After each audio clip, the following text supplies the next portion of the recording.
Welcome back to Law and Crime, everybody. I'm Jesse Weber, joined here on set by criminal defense attorney Philip Hamilton. What a day it's been. Breaking news, things happening, big day in the courtroom. Let's talk about what's happening right now.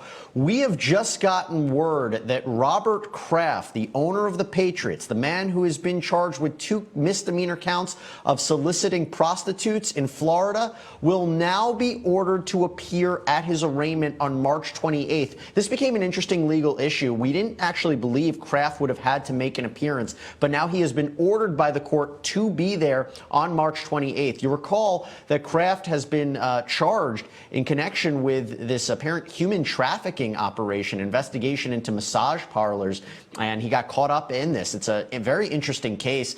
He has pled not guilty, and he has requested a non-jury trial. This is the latest development for the Patriots owner, and of course, once we have more information, we'll make sure to let you know here on the Law and Crime Network. Right now, though, let's talk about what else has been happening today. The biggest story has been this morning, the fact that we were live in the conclusion of the Newman Raja trial, the former officer who was charged with killing stranded motorist Corey Jones. Well, he was found guilty today of manslaughter and attempted first-degree murder in connection with that shooting.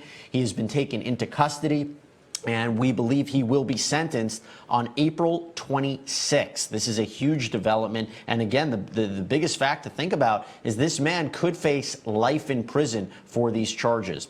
Of course, we will have an opportunity to talk more about Raja a little bit later on in the program. I do want to also let you know about a brand new trial here on the Law and Crime Network. We may be live in this courtroom later on today with opening statements, and it's the Jason Carter case out of Iowa. This man has been charged with first-degree murder for allegedly shooting and killing his mother, Shirley Carter, in her home on June 19th, 2015. Now, his father and brother had filed a wrongful death lawsuit against him, and they won. They obtained a $10 million judgment against him, and evidence from that civil trial helped prosecutors to file criminal charges. This man has pled not guilty. He said he didn't do it. At one point, he pointed the finger at his father, and also these other 2 suspects that may have been implicated from a prison inmate's tip that these 2 other people might have killed his mother as part of a burglary gone wrong. Clearly, there's a lot going on in this trial, and as soon as we are live there, we will make sure to go into that courtroom. But right now, we are taking a step back. We have an update for you on another case that we've been covering here on the Law and Crime Network, and it's Chris Watts, the man who pled guilty to killing his entire family, his 2 young girls, Bella and Celeste, his pregnant wife, Shanann, and also he pled guilty to the unlawful termination of his unborn child, Nico. He's now serving consecutive life sentences, and we're all asking, why did he do this? We know that he was having an affair, there's other things going on, but what we're learning is that new information may come forward about this, that he may have been speaking to investigators while he's in prison about the details of what happened to his family. And that's a whole separate issue about why he would be cooperating and giving more information about this, but here, we need to know as much information as possible. So let's take a step back and talk about Chris Watts. And let's go back to his interrogation tape. You'll recall that he first came to prominence because he gave that interview on his porch where he said his family disappeared and he didn't know what happened to them. Well, he's interviewed by police. And listen to what he first says when he's asked about his family. Watch. He did not pass the polygraph test. Okay. So now we need to talk about what actually happened. And I feel like you're probably ready to do that. I didn't lie to you on that polygraph, I promise. Chris, I'm never stop. it's time. Just stop for a minute. Take a deep breath. I want you to take a deep breath right now.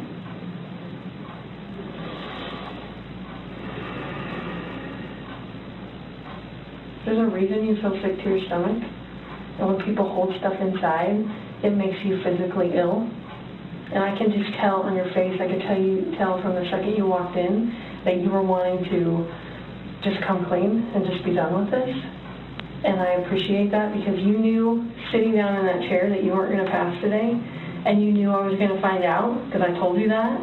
And then you continued to stay knowing that you could, at the end, say, you know what, I just need to get this off my chest. Like, I just need to tell you what happened. We're not here to play games. We're not here to do any of that with you. We just want to know what happened. So can you start from the beginning and tell us what happened? Everything that I've told you, I did not lie on this polygraph. I don't know how much I could just tell you right now, like, I did not. It's not even an option right now because you did not pass the polygraph, so I know you were being deceptive, so that's not even an issue right now. The issue right now is what happened to Shanann, Bella, and Celeste. That's the issue right now. Okay. Okay, so let's talk about that. I've, I know you want to tell us. I can see it in your face. Holding this lie in is going to do nothing for you. I know this. Like, Okay. I'm not like trying to like cover things up. Like, Yeah, but you kind of are because it's normal. She's on her. I know. And this is very good. Keep I'm not proud of it. Like, I didn't think anything like that could happen. I didn't think I'd ever do it, but I did. I know. Keep going. And she accused me of it. I denied it.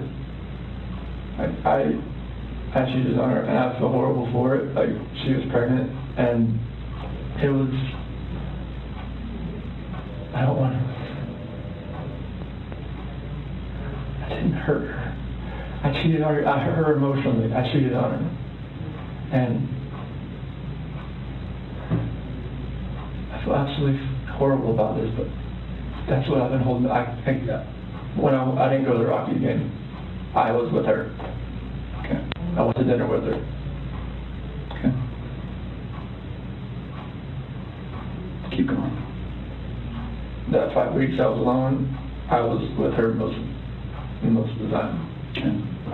You're doing a good job. This is the Chris that I knew would come out today. This is the Chris who tells the truth because you're a truth teller.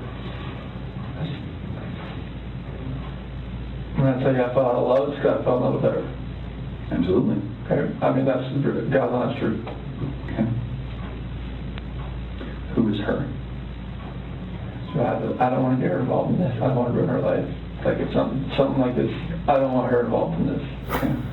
Okay, Philip, first let me just start with you real quick. Why on earth would a man who already pled guilty to this come forward and provide chilling new details of how he killed his entire family while he's in prison? Why would he do this? My understanding, maybe he found faith, you know, just in the sense of having found God, just from the case following that I've been doing with respect to this. You know, maybe it's, you know, just trying to morally get himself in the right place. There have been other speculation as to whether or not, you know, he's doing this to try to get better living conditions in prison. You know, I don't know. I don't know if it's a combination of the factors or what.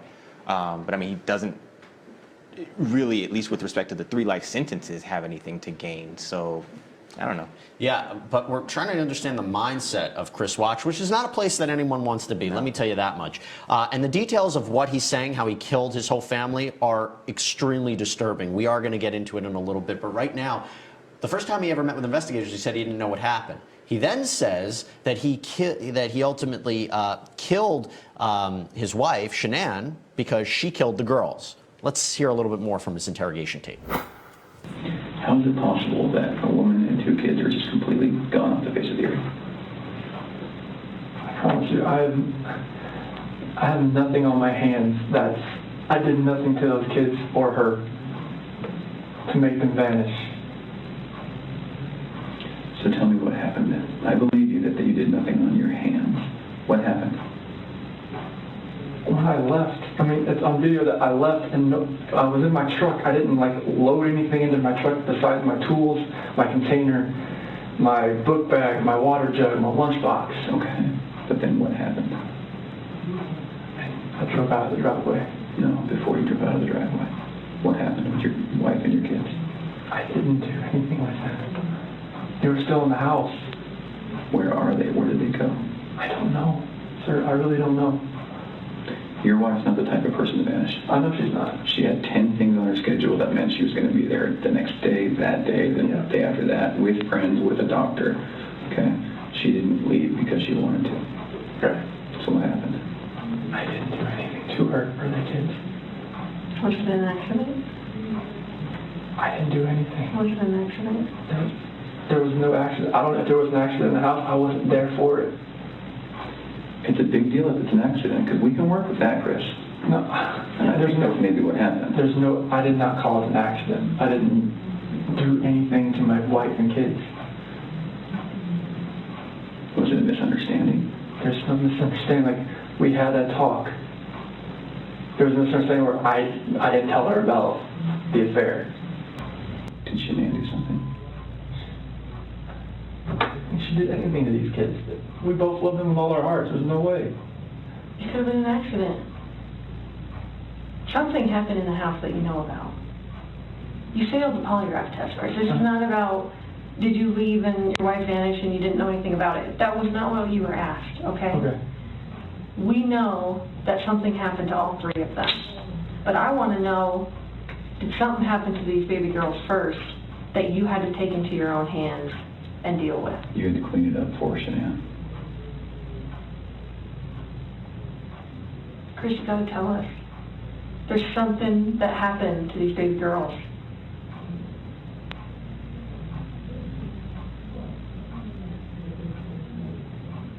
Look at them. I know. Before you came in, I was watching videos. We have no doubt you love these girls with all of your heart. I have no doubt. But we make mistakes. And that's okay. It's what we do with those mistakes that make us who we are. Chris, it seems like you're thinking about it right now. What are you thinking about? She couldn't have.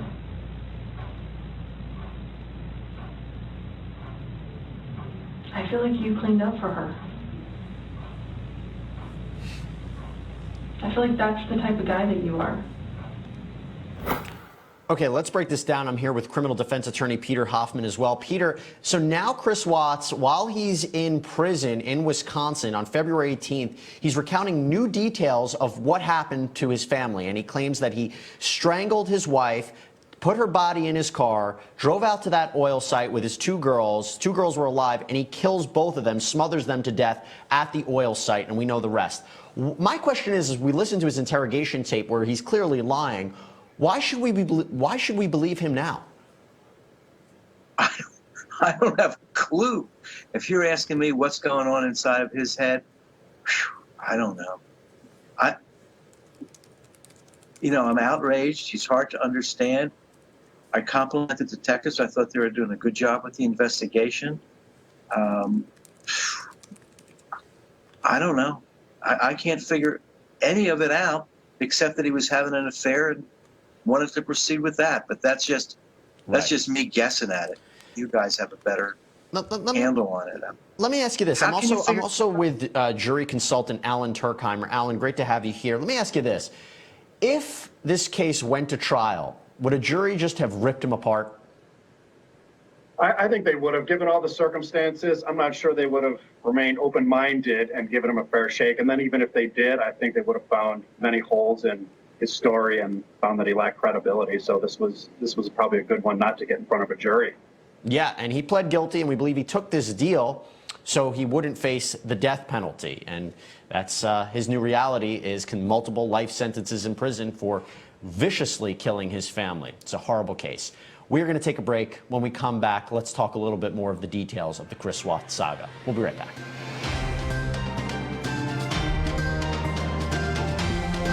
Well, he killed Shanann, just not exactly the way that he described it there. But Philip, this isn't usually how it plays out, is it? Where you have a family member come into the interrogation room and the person confesses to the crime. This is a rarity, right? I've never seen it before, but I'll tell you what, it was super effective. Just in getting beyond the little facade that he wanted everybody to believe for whatever reason. Just having a family member there to dig through it. I think there always has to be an investigative angle. What ultimately gets you in? What gets you to the truth? I think the detectives realized at this point, it's not going to be us. That was a good play. Yeah, and the interesting thing there again is that was one of his confessions. That was the first time that he ever admitted to killing somebody in the family. And the reason we're talking about it is because new details are coming out about him being interviewed by investigators while he's currently in prison. They interviewed him on February 18th, and apparently he went into graphic detail about how he killed Shanann, Bella, Celeste. Remember, Shanann was pregnant with their unborn child, Nico, and the details are just horrific. They're really horrifying. It's the first time he's ever really come out and explained in detail what happened to his family. I want to continue on, though, and play you the testimony of Shanann's father and mother, and also they're the grandparents of these little girls, and also Nico. And they had an opportunity to speak out against Chris Watts in that sentencing hearing. Once he pled guilty, he was sentenced to multiple life sentences. So let's hear what they had to say. Shanann, Bella, and Nico love and caring people. They love life. They love being around people who love them. They always had good times. This is the first time they went to the beach this year, and they loved it. But God only knows what happened that night. Life will never be the same without Shanann, Bella, and Celeste and Nico. Had all their lives to live. They were taken by a heartless one. This is the heartless one, the evil monster, who dare you take the lives of my daughter Shanann, Bella, Celeste, and Nico. I trusted you to take care of them, not kill them. And they also trusted you. The heartless monster, and then you take them out like trash. You disgust me. They were loving and caring people. You may have taken their bodies from me, but you will never take the love they had for me. They loved us more than you will ever know, because you don't know what love is, because if you did, you would not have killed them. You monster, thought you would get away with this. I don't know how. The cameras do not lie. You carry them out like trash of the house. Yes, I seen the videotape. You buried my daughter Shanann and Nico in a shallow grave, and then you put Bella and Celeste in huge containers of crude oil. You heartless monster. You have to live with this vision every day of your life, and I hope you see that every time you close your eyes at night. Oh, I forgot. You have no heart or feelings or love. Let me tell you something. I will think of them every day of my life, and I love them every day of my life. Prison is too good for you. This is hard to say, but may God have mercy on your soul. I hope you enjoy your new life. It's nothing like the one you had out here. May the courts have no mercy on you. It's hard every day. It hurts in so many ways. I have heard people say that you're not a monster. No, you are not. You're an evil monster. Thank you. Love you, Shanann, Bella, and Nico. Love you, Pop Up and Dad. And one other thing. And Shanann says she is super excited for justice today. Thank you, Your Honor. I wanted to say thank you for this moment. I want to take a moment to thank everyone who has prayed for our beloved family, who has sent gifts, cards to us from all over the world. I know God will put the evil people where they need to be. I also want to take the time to thank the town of Frederick, Greeley, FBI, the DA's office, the CBI, for exceptional work. We thank Nicole Atkinson, Shannon's neighbor Nathan, and his family. To me, they're our heroes. They really are. God bless. God makes no mistakes on who he puts in your life. Marriage is about love, trust, and friendship and unity. We marry for sickness and health, to death do us part. Our daughter Shanann loved you with all of her heart. Your children loved you to the moon and back. Shannon's family was her world. Shanann put a crown on your head. But unfortunately, the day that you took their life, God removed that crown. We loved you like a son. We trusted you. Your faithful wife trusted you. Your children adored you. and they also trusted you. Your daughter Bella Marie sang a song proudly. I don't know if you got to see it, but it was Daddy, You're My Hero. I have no idea who gave you the right to take their lives.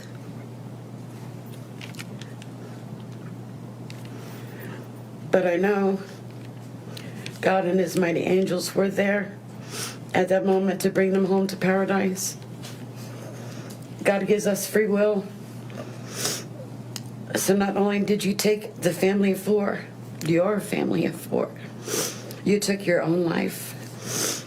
I want the world to know that our daughter and her children were so loved by us. There will always be protected by God and his mighty angels. I didn't want death for you because that's not my right. Your life is between you and God now, and I pray that he has mercy for you. From Shannon's mother, Bella Marie, Celeste Catherine, and Nico Lee's Nana. Thank you, Your Honor. Clearly, it must be so difficult for them to come out forward and speak about this. But Peter, you know, there was no trial, and perhaps it was best that there was no trial. It spared them a lot of what could have been a very difficult series of weeks for them to hear all of this. I mean, what would a trial have been like for Chris Watts, you think? Oh my God. We were sitting here, my secretary and I, watching Grandpa and Grandma. It was authentic. It was touching. You know, I think a trial, the juror might have jumped out of the box and beaten him over the head with a stick. I mean, I don't know how you try a guy like that. You don't. Unless you're going to try it with an insanity defense. And I'm pretty sure he's pretty crazy. I don't mean to minimize anything, but this is just horrible. Yeah. It's monstrous. And he was manipulative, and he lied to everybody, and he took a deal where he, you know, got out of the death penalty, and now he's serving multiple life sentences, and the details of this are pretty disturbing, but we will obviously bring you more information as it comes forward on Chris Watts. Yeah, well, that's a whole other story, and, you know, he had to be moved for security reasons. Okay. Poor Chris Watts, but that's a whole separate issue. Listen, Philip, thanks so much for coming on. Appreciate your insight as always. Great perspective on multiple cases today. Thank you. I'm sticking around with Peter and Alan. We're going to take a quick break, and when we come back, we're going to focus on Newman Raja. We'll be right back.